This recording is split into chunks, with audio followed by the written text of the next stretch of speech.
Movie শুরুতে দেখা যায় মানুষ সৈন্যদের একটা দল জঙ্গলে একটা জায়গা দিয়ে সামনে এগোচ্ছে। এইভাবে কিছু দূর যাওয়ার পরে তারা জঙ্গলের একটা জায়গায় কিছু এপস অর্থাৎ শিল্পাঞ্জিদের দেখতে পায়। তারাও বন্দুক নিয়ে পাহারা দিচ্ছে। এখানে তখন দেখা যায় এই মানুষ সৈন্যদেরই আবার কিছু এপসরা সাহায্য করছে। মানে এই কিছু সংখ্যক এপস মানুষদের দলে যোগ দিয়েছিল নিজেদের প্রাণ বাঁচানোর জন্য। এই এপসগুলো মানুষদের সাহায্য করছিল। তখনই মানুষ সৈন্যরা এপসদের উপর আক্রমণ শুরু করে। তারা এপসদের উপর অবিরত গুলি চালাতে থাকে। অন্যদিকে দেখা যায় এপসরাও থেমে নেই। তারা একটু পর সবাই দলবদ্ধ হয়। এরপর সব এপসরা মিলে ওই মানুষ সৈন্যদের উপর আক্রমণ শুরু করে। এতে করে তখন অনেক মানুষ সৈন্যই সেখানে মারা যায়। যুদ্ধ শেষ হলে দেখা যায় এপসরা অনেকে আহত হয়েছে, কিছু সংখ্যক মারাও গেছে। তবে তারা মানুষদের কয়েকজন সৈন্যকে আটক করেছে, সাথে সেই শিল্পাঞ্জিকেও। এরপর সেখানে সিজার আসে। এই সিজারই ছিল এপসের দলনেতা। এই সিজারকে দেখে একজন সৈন্য বলে, তোমার নামই সিজার তাই না? তোমাকে খুঁজতে আমাদের পাঠানো হয়েছে। শুনেছিলাম তোমার একটা গোপন আস্থানাও আছে, কিন্তু আমরা তা খুঁজে পাইনি। আর তারা নাকি এও ভাবছিল যে সিজার মারা গেছে, কিন্তু তাদের কর্নেল নাকি বলেছে সিজার এখনো এই জঙ্গলেই আছে।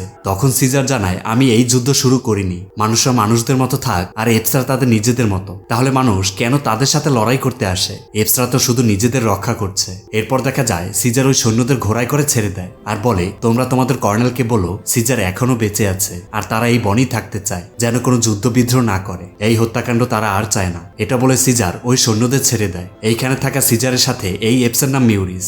যাই হোক, সিজাররা তাদের কিছু মৃত সাথীদের পানিতে ভাসিয়ে দিচ্ছিল। তখনই তারা দূর থেকে কাউকে তাদের দিকে আসতে দেখে। কাছে আসার পর বুঝতে পারে এটা সিজারের ছেলে আর তাদের এক সাথী। তারা এসে সিজারকে বলে তারা তাদের বাসস্থানের জন্য নতুন একটা জায়গা পেয়েছে। তার মানে তারা তাদের নতুন বাসস্থানের খোঁজে গিয়েছিল। দেখা যায় সিজারের ছেলে তখন বলে, এই নতুন জায়গাটা অনেক নিরাপদ। সেখানটা মরুভূমি, তবে তাদের থাকার মতো ভালো পরিবেশ।